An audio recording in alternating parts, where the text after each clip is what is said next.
대출 받고 깜놀이라. 세상에 이런 추심이. 일거민권에 대출 받은 이야기가 아닙니다. 이거민권에 대출 받은 이야기도 아닙니다. 쉽게 말하면 대부업인데 앞에 불법이 붙습니다. 예. 불법 대부업에서 실제 대출 받은 경우를 말합니다. 여러분 이거 한번 보세요. 불법 사금융 피해 건수 굉장히 빨리 늘어나죠. 2019년에 5,468건이었습니다. 작년 2023년에 12,884건이에요. 4년 사이에 무려 135.6% 7,416건이나 늘었습니다. 2.3배가 늘었어요. 2.3배. 야, 진짜 장난 아니죠. 뭐 이렇게까지 늘어날까 싶을 정도로 이것은 여러분 그만큼 말입니다. 많은 사람들이 불법 사금융에 노출이 돼 있다는 거예요. 불법 사금융에. 심각하죠. 그런데 더 놀라운 것은 추심 자체가 진짜 충격적입니다. 뭐 전화를 뭐 하루에도 수십 통씩 하는 것도 모자라서요. 심지어 여러분 성착취 추심도 있다고 합니다. 심지어 계약까지 안 돼요.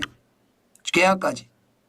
아니 여러분 성착취를 하는 추심 이것을 계약을 했다. 이게 말이 되는 법이에요. 말도 안 되는 법이잖아요. 이게 반사회적 법입니다. 반사회적. 이 반사회적 불법이 횡행한다는 뜻이에요. 그만큼 말입니다. 불법 추심의 상태가 눈물 나도록 심각하다는 겁니다. 눈물 나도록. 이게 이렇게까지 진짜 난리 난다는 건 대한민국이 여전히 말입니다.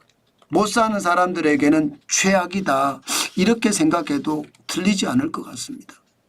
물론 자본주의가 그럴 수 있습니다. 열심히 살아도 돈을 못 버는 사람도 있는데 열심히 못 살고 그냥 대출받고 이렇게 사는 사람들 편하게 살다가 이게 날벼락이 떨어질 수는 있습니다. 그러나 열심히 살았는데도 이게 안 되는 사람들 최악이잖아요. 저는 불법 사금융 피해 건수가 이렇게까지 늘어난다는 것 이거 정부가 제대로 정책을 펴야 된다고 생각을 해요. 예. 물론 정부가 정책을 펴겠다고 내놓긴 내놨어요. 그 정책을 보면 야 이거 가지고 될까 싶어요. 오히려 돈 없는 사람들 안 그래도 1금융권에 대출 못 받고 2금융권에 대출 못 받고 대부업에서조차 대출을 못 받는데 이게 불법 대부업자 예, 이들에게 받을 수밖에 없는 그런 상황인데 요건까지 강화하면 되겠느냐 이렇게는 이야기합니다. 당장 말입니다. 지금 금융위에는 뭐 미등록 대부업자는 무조건 불법 사금융업자다. 이렇게 예, 아예 이름을 변화시키겠다 이렇게 생각을 하고요. 앞으로 대부업 중개 등록도 지자체에서 하지 않겠다 이제. 지자체에서 하니까 금융위원회 직접 해라. 그리고 예, 대부업 등록 요건도 지금 1,000만 원이면 하거든요. 법인은 5천만 이거 개인은 1억 원 법인은 3억 원까지 높이겠다.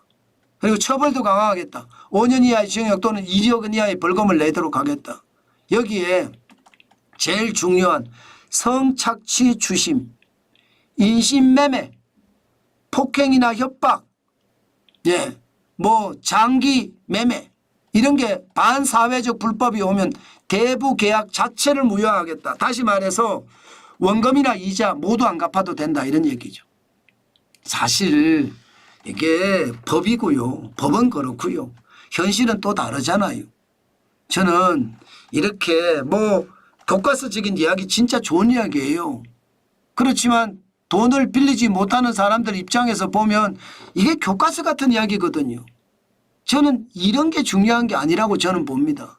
뭐냐?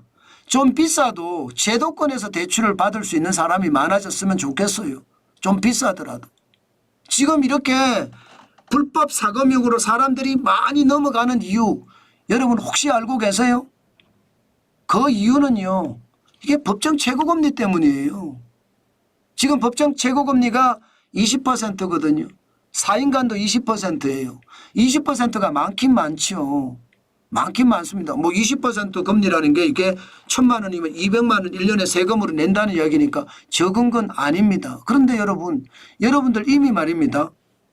20%는 아니지만 뭐 18%, 17% 그렇게 금리 내시는 분들 많습니다. 어디에? 카드론 있잖아요. 카드론 쓰면 그렇습니다. 카드론, 뭐 카드 리볼빙 이거 금액 장난 아닙니다. 대부분 보면 뭐 14%, 15%는 기본이니까요.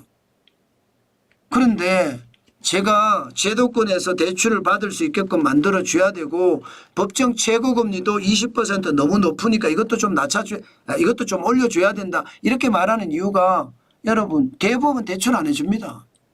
지금 보세요. 2022년에 15조 8,676억 원을 대출을 해줬는데 2023년에 보세요.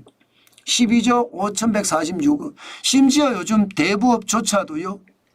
담보가지고 오는데 담보가 없으면 대출 안 해준다는 거예요. 네. 게다가 20%는요. 돈을 많이 떼이잖아요. 그럼 대부업이 적자가 나는 거예요. 대부업이 안 돼요. 그래 대부업 철수를 굉장히 많이 했잖아요. 저는 그래서 여러분 반드시 말입니다. 대부업이 사업을 할 수 있는 범위 내에 법정 최고금리를 올려줘야 된다고 봅니다. 지금 24%일 때는 뭐 지금 17조 3,487억 원의 대출이 일어난 걸 보면 24% 정도는 괜찮다는 이야기잖아요. 그죠? 그 이후로 계속 줄어들었으니까. 그 이후로 그죠? 그러면 20%의 지금 현재 법정 최고금리를 교과서 논하지 말고 이게 현실에 시장에 맞게끔 대부업의 어떤 법정 최고금리도 올려주면서 불법 사금융으로 들어가서 많은 사람들이 고통 속에 살잖아요. 성착취, 수심, 인신매매, 폭행, 협박, 반사회적 불법 계약이 난무하니까 이런 것을 해소할 수 있는 방법 저는 전방위적으로 찾아야 된다고 생각합니다. 입체적으로 봐야지요. 정부가 이런 입체적으로 보는 시각을 가져야 되거든요.